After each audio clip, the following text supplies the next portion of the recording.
చిన్ని కథలు చెప్పనాకి స్వాగతం. తీర్పు చెప్పిన తెలివైన గాడిద ఒక చిన్న కథ.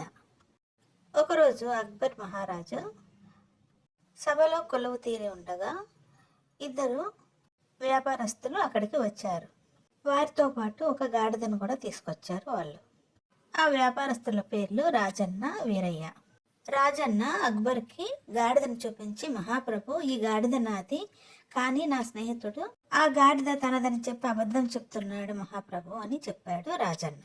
వీరయ్య అందుకు ఒప్పుకోకుండా, మహాప్రభు, ఈ గాడిద నాదే, రాజన్న అబద్ధం చెప్తున్నాడు అని చెప్పాడు. అక్బరు చిరునవ్వు చిందిస్తూ బీర్బల్ వైపు చూశాడు. బీర్బల్, ఈ సమస్యను నువ్వు మాత్రమే పరిష్కరించగలవు, కాబట్టి నువ్వే సరి అయిన పరిష్కారం చెప్పు అని అన్నాడు. తప్పకుండా పరిష్కారం చెప్తాను మహారాజా, కానీ ఈ గాడిదే తన అసలు యజమాని ఎవరన్నది తీర్పు చెప్తుంది రేపు సభలో అని అన్నాడు.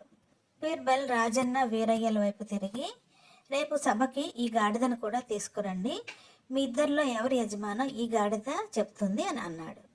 ఆ రోజు రాత్రి చీకటి పడిన తర్వాత బీర్బల్ గాడిద దగ్గరికి వెళ్ళి గాడిద తోకకి తెల్లని పొడిని రాశాడు. గాడిద తోకకి రాసిన ఆ పొడి సహాయంతో దొంగని సులభంగా పట్టించే పథకం వేశాడు బీర్బల్. మరునాడు ఉదయం రాజన్న, వీరయ్య గాడిదతో సహా వచ్చారు తీర్పు కోసం.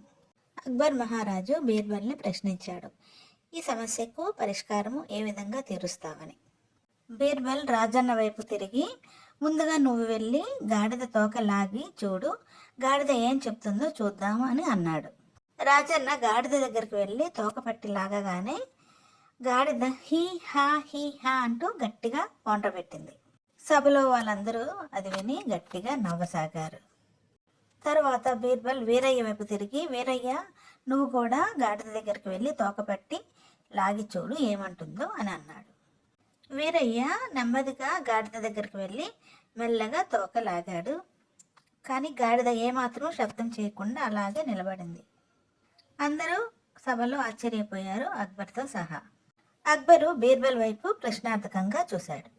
బీర్బల్ అక్బర్తో అన్నాడు, మహారాజా, ఇప్పుడే తీర్పు చెప్తాను అని చెప్పి రాజన్న చేతులు చూపించమని అడిగాడు. రాజన్న చేతికి అంటిన తెల్లని పొడిని చూపించాడు బీర్బల్ అక్బర్కి.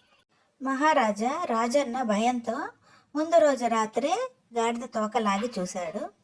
నేను ముందు రోజు రాత్రి గాడిద తోకకు రాసిన ఆ తెల్లని రంగు పొడి రాజన్న చేతికి అంటుకొని అలాగే ఉంది చూడండి మహారాజా అని అన్నాడు బీర్బల్. సభలో వారందరూ హర్షధ్వానాలు చేశారు బీర్బల్ తెలివితేటలకు. రాజన్న మహారాజా అక్బర్కి, బీర్బల్కి కూడా క్షమాపణలు అడిగాడు.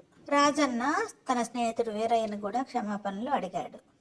బీర్బల్ అమోఘమైన తెలివితేటలకు, చతురతకు అక్బరు ఎప్పటిలాగానే ప్రశంసించి బహుమతిని ఇచ్చాడు. సభలోని వారంతా బీర్బల్కి జేజేలు పలికారు. రాజన్న, వీరయ్యలు గాడిదను తీసుకొని అక్కడి నుంచి నిష్క్రమించారు.